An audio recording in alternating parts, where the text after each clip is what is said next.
Senator from Edgefield, for what purpose you rise? I ask to be heard. Senators recognized and be heard on the nomination.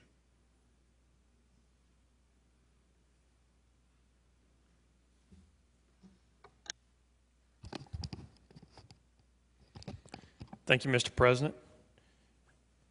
Ladies and gentlemen, and everyone watching. Those of you who are watching on television or maybe on the internet, you can't tell. We got a big crowd in here today. That's good. The Lieutenant Governor's a popular person. And just before I get started, let me talk just for a minute about yesterday. Because the Lieutenant Governor and I haven't had an opportunity to talk about this yet. But I will tell you, and there was some, and maybe I'm divulging some things from a caucus meeting that I shouldn't divulge, Mr. Leader, but I'm going to divulge it a little bit anyway. But we had some conversations among our caucus yesterday, and there were a couple people who expressed some interest in maybe being a candidate for that position. One person in particular thought really long and hard about it. And I thought that if one of our own asked to have a day to think about it, that he ought to be afforded that opportunity. I don't think it was asking too much. I could count several situations just this year when folks, especially on this side of the aisle, have asked that let's not vote on this issue today. Let's vote on it tomorrow. The selection of a lieutenant governor is a whole lot more important than that. Someone wanted a night to think about it. I think we owe them the opportunity to think about it. That was all there was to it. I didn't have any other motive behind that. But I wanted to make sure the lieutenant governor understood that. There was certainly no malice, certainly nothing personal towards him. So that's that.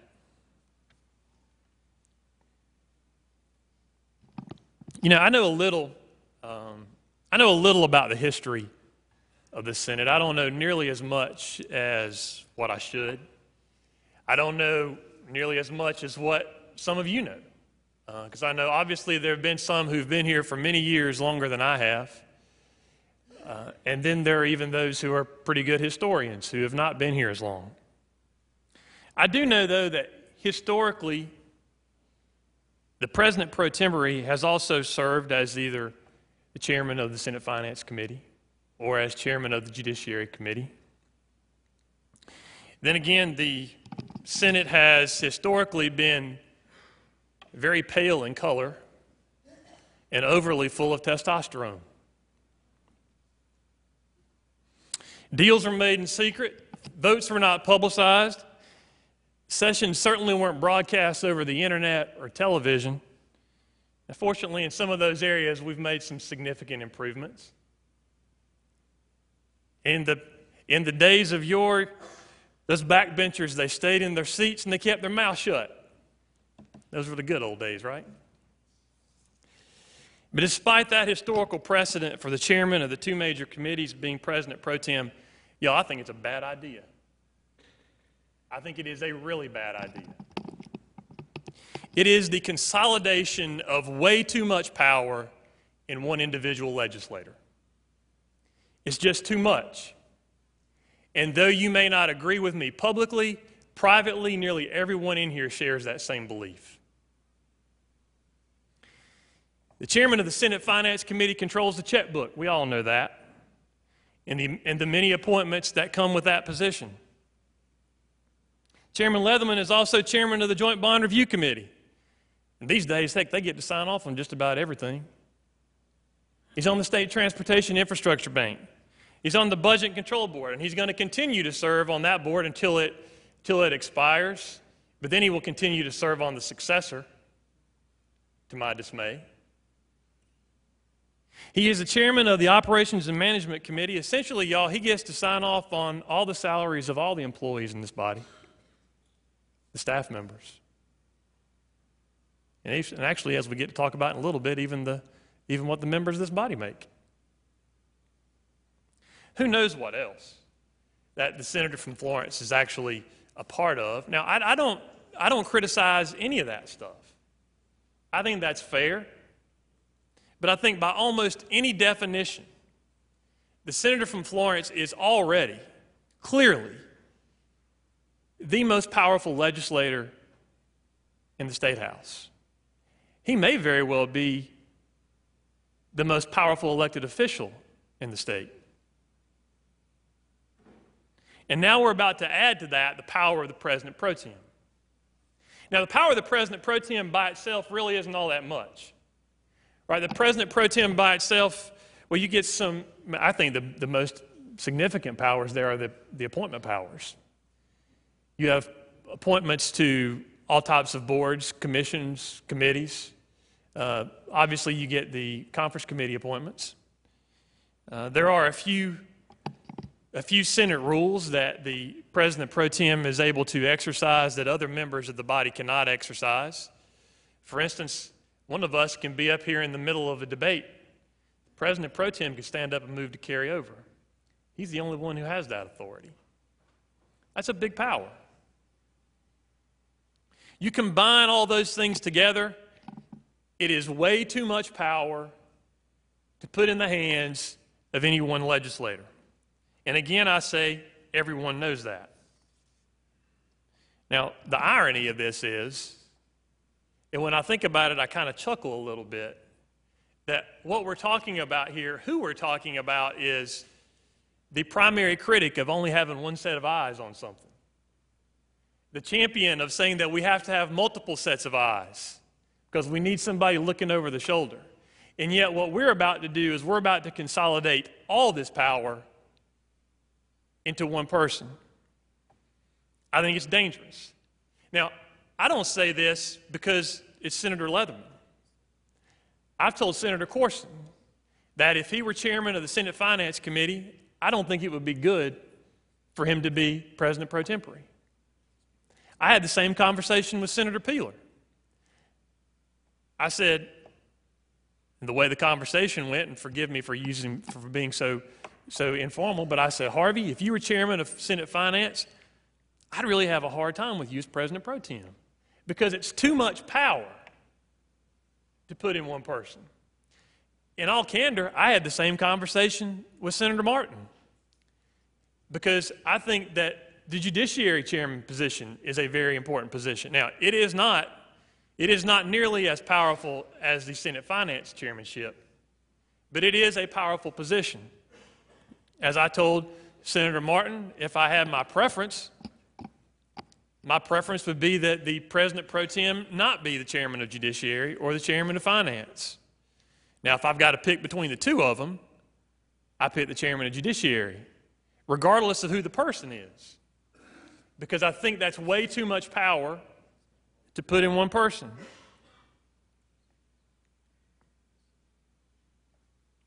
And I think, again, I think we all know that. Now, the President Pro Tem position is actually one of the few leadership positions that we get to vote on. Nearly everything else is done by seniority, or at least seniority within the party, right, Senator? But it's done by seniority. Other than electing our respective caucus chairmen, this is it. This is when the body comes together to select who our leader will be. Now, I think there are other things that come into play at that point. You know, on nearly every vote in this body, the senator from Florence and I are together. If you look at the percentages of the votes and how they break down, we're on the same team.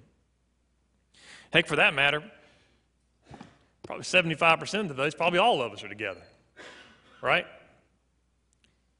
And if you exclude the few times when my friend from Spartanburg over here finds something in legislation that none of the rest of us see, hey, we're probably together about 90% of the time. Because on many situations, he may be the only no vote. But occasionally, it doesn't happen all that often, but occasionally we have some contested votes. And on those contested votes, they typically are the most important issues of the day. And on those contested votes, it seems that more often than not, the senator from Florence and I are on different sides. a difference of opinion, as he often says, and that's fine. I understand that. I'm not being critical of the senator's voting positions. I'm not criticizing anyone else's voting positions. But again, here's the thing. We're about to select the president pro tem. We're about to select our leader. And from a philosophical perspective, this is an especially bitter pill for me to swallow. This is an especially bitter pill for those of us who have been working to modernize and to reform state government to swallow. I don't mean this at all to be personal. This is about the issues. And here, the senator's position on the important issues of the day makes it impossible for me to support his nomination as president pro tem. From a philosophical perspective, my biggest issue on the budget every year, is that if we have it, we are going to spend it. Sure, we're going to save what the Constitution requires us to save. We're going to refund what the law mandates that we refund. But dadgummit, man, if there's some discretion, we are going to spend that money. We will find something to spend the money on.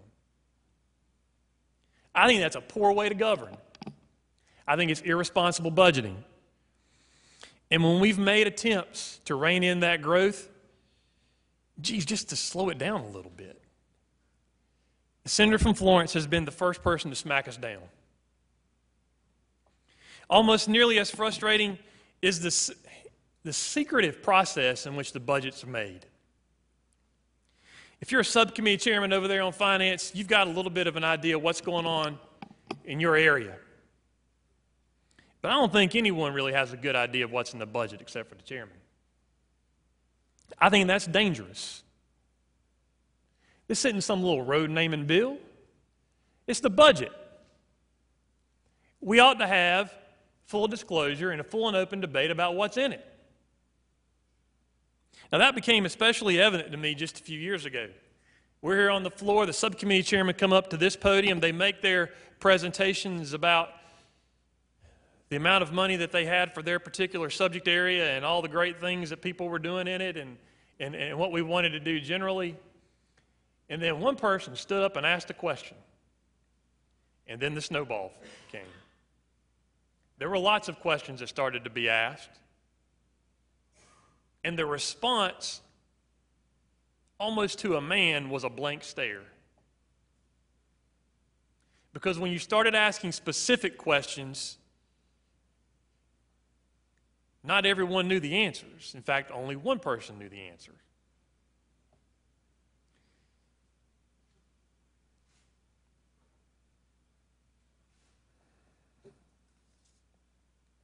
And then this year, this has been gnawing at me for the last few weeks. The conference committee on the budget. Oh, wait a second. There wasn't a conference committee on the budget. There was a two-person conference committee. Chairman of Ways and Means and the chairman of Senate Finance. There was a conference committee of two on the largest state budget in history.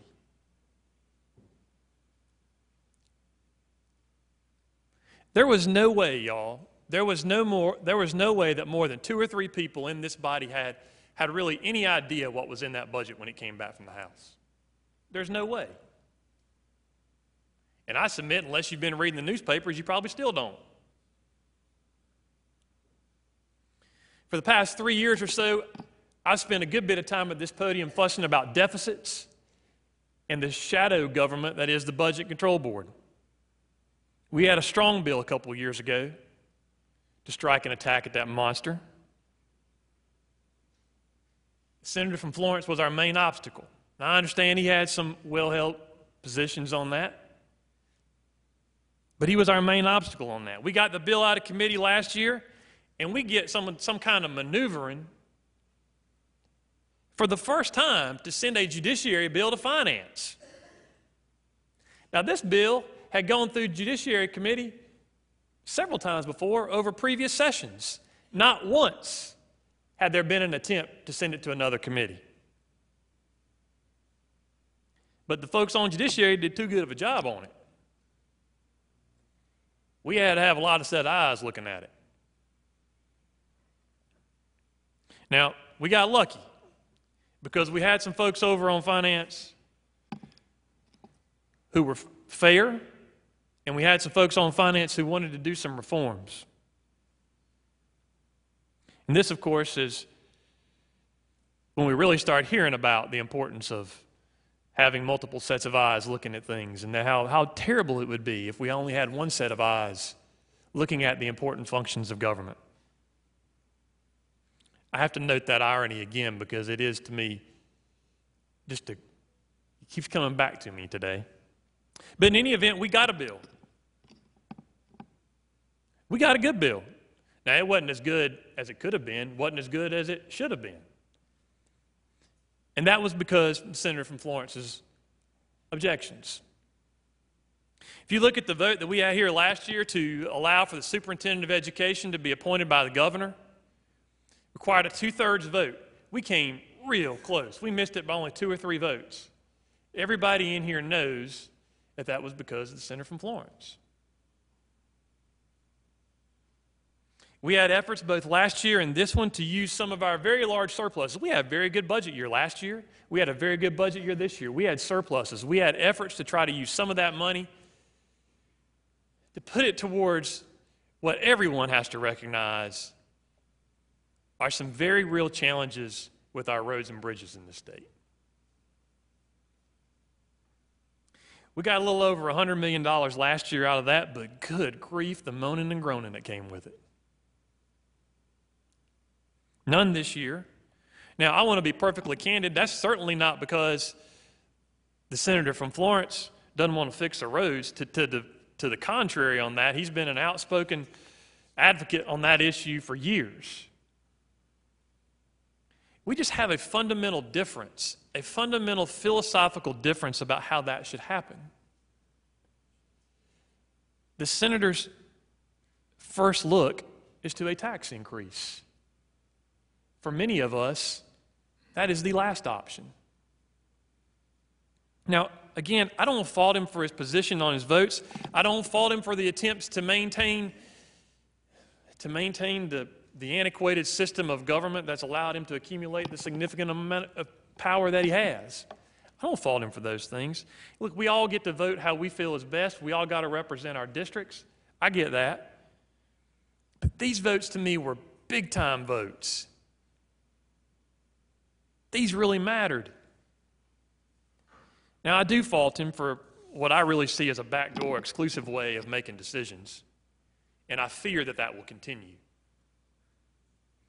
My point here is that we're asked, really we're being forced to select a new leader of this body. And I can't, in good conscience, support someone whose philosophical views are that contrary to mine. I can't help but feel like we're moving back to a time long past when very few had input in the decisions that were being made. I think we're taking several steps backwards. Now, I understand that, particularly on this issue, that there are lots of people in here who think differently. We have differences of opinion. We have folks who have different philosophical beliefs. I get that. Although I think many senators, and especially some of my Democratic friends, you're also basing this decision on philosophy. I get that. Now, to be sure, he has the checkbook. That matters. I understand that too. We won't talk about that individually in public, but we all know that's part of the deal here. He's got the checkbook. I get that. And he's proven he's not afraid to use it. But from a philosophical perspective, could y'all get a better choice?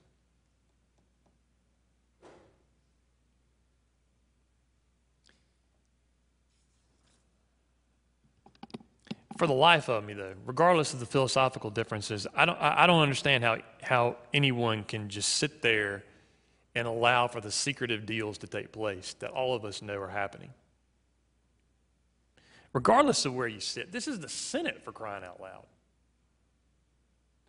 As a senator from Darlington often reminds me, and I hate to call you out, I apologize for that. I was determined I wasn't going to call anybody out. I didn't want to put you on the spot, but as a senator from Darlington often reminds all of us, I'm a senator too. And I think on something as important as the budget, I think we all should demand to be part of that process. Now, there's another area that I want to hit. And this is probably the most disturbing part of the whole thing to me. And I understand there are some folks in here who disagree with what I'm about to say. I've got several friends in this body. I have just a few very close friends. And I know I have a very close friend who disagrees with me on this. But I am convinced that this was a well-orchestrated coup. It was a hit. Now, I've been hearing some of these conspiracy theories for a while, and I just kind of laughed them off. But then all the pieces started falling into place. And it really seems like that what got the ball rolling was that research university bill. Senator Corson, being the obviously unfair guy that we all know that he is,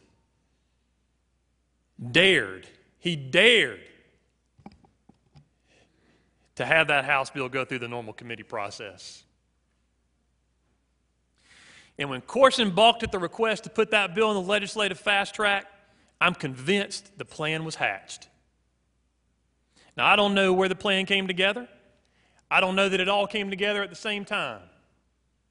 But there was clearly an effort to circumvent not only the chairman of that committee, but also the president pro tem.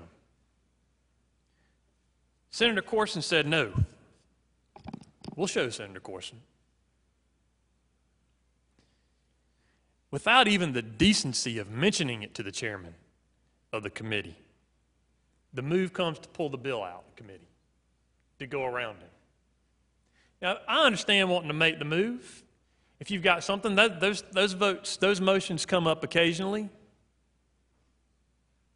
But doing it in a clearly orchestrated manner, Senator Peeler, you were standing up right there. Every other time the motion period comes up, the man looks right at you. And he says, "The senator from Cherokee," except this time. And it was a complete surprise to this man. And then the real pressure comes. The lieutenant governor has to go be president. Now, we all knew that was coming at some point. And I think probably all of us are glad that he has that job. I'm glad he has that job. I think he'll be a terrific president of the College of Charleston. What we didn't expect was just how much pressure then was going to be applied to the president pro tem. This suggestion all over the press, all in the newspapers, that somehow Senator Corson just doesn't care about the constitutional order of things. All of this was a not-so-veiled hit on John Corson because he dared to say no. Then we have the move to succeed him, where we are now. Now, I absolutely believe, and I think the senator from Florence would probably concede this, that he's had his eyes on the position for a while, longer than just a few weeks. But that research university bill gave him the opportunity. And the phone calls started, especially last week, soliciting votes to be the next pro tem. Now, I laugh about this some. I've joked with some folks. I didn't get one of those calls. I know that doesn't surprise anybody. I may be the only person in here who didn't get one of those phone calls. But I'm not offended by that. As I told somebody earlier, I earned that one. Right? I'm not at all offended by that. I am, however, a little bit offended that Senator Corson didn't get a call until after the votes were locked up.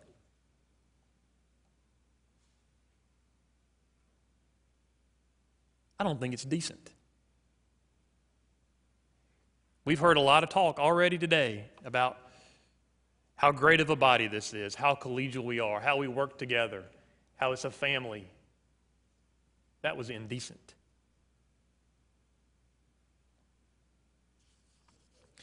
Folks, I'm almost finished. For what purpose do you rise, Senator? I'm not going to raise a point. I just want to as a courtesy, I hear what the senators. I understand the rule. But the characterizations, I don't want to have to raise a point, but I think that we're getting close, Senator. I understand.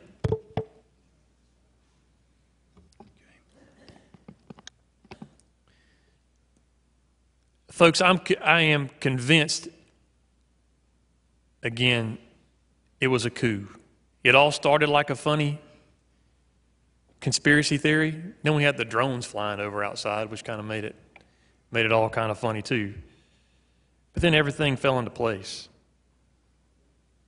But today, with the vote that we're about to take, to have the senators from Richland and Florence switch seats, I think this body sanctions the coup. I think we say it's okay. I think that's exactly what we're saying. I think we're accessories to the hit. But more importantly, ladies and gentlemen, let this be a warning. Play ball or there will be consequences. Just ask Senator Corson. Now, I'm almost finished. There a couple other things, because I talked to a lot of people over the last week too. And there were a couple things a couple specific points of criticism of Senator Corson that I heard several times. One of them was, and I kind of laughed at this, one of them was that Senator Corson talks to Republicans too much. It's a terrible thing for you to do, Senator. It's interesting, though, because former Senator Glenn McConnell, when he was pro tem, he talked to everybody. But somehow, and I heard this from more than one person, that Corson acted too much like a Republican. Shudder the thought. I don't know how anybody could possibly say that Senator John Corson was not fair to everybody. Anytime there was a request, he took heat on our side because there were folks thought that he was too easy on the Democrats. And I heard multiple times that he coddled the Republicans.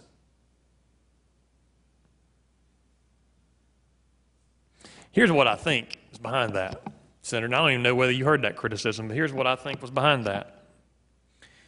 2 years ago, when the race for President Pro Tem was between you and the senator from Cherokee,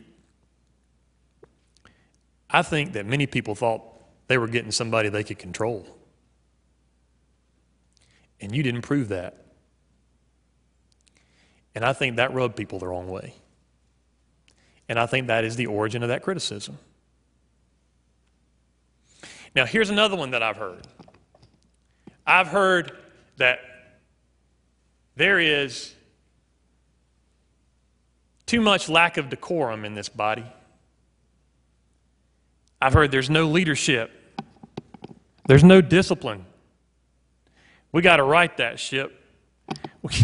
We can't have too many senators thinking for themselves and acting on their own. We got to have somebody who's going to step up and solve all of our problems for us.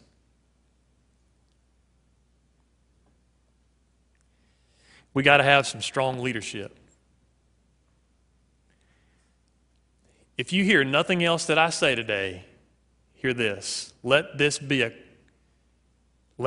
warning. If you're looking for strong leadership, you're about to get it.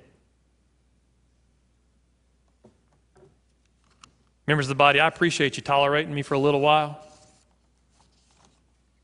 I didn't have any intention when I came up here of talking forever, although I admit I was tempted, because I think this decision is that big. But the consolidation of power that I talked about is extremely concerning to me. Many of you have been through previous President Pro Tems who've also been in similar positions. I didn't see that, but this one concerns me. And I just cannot in good faith support it.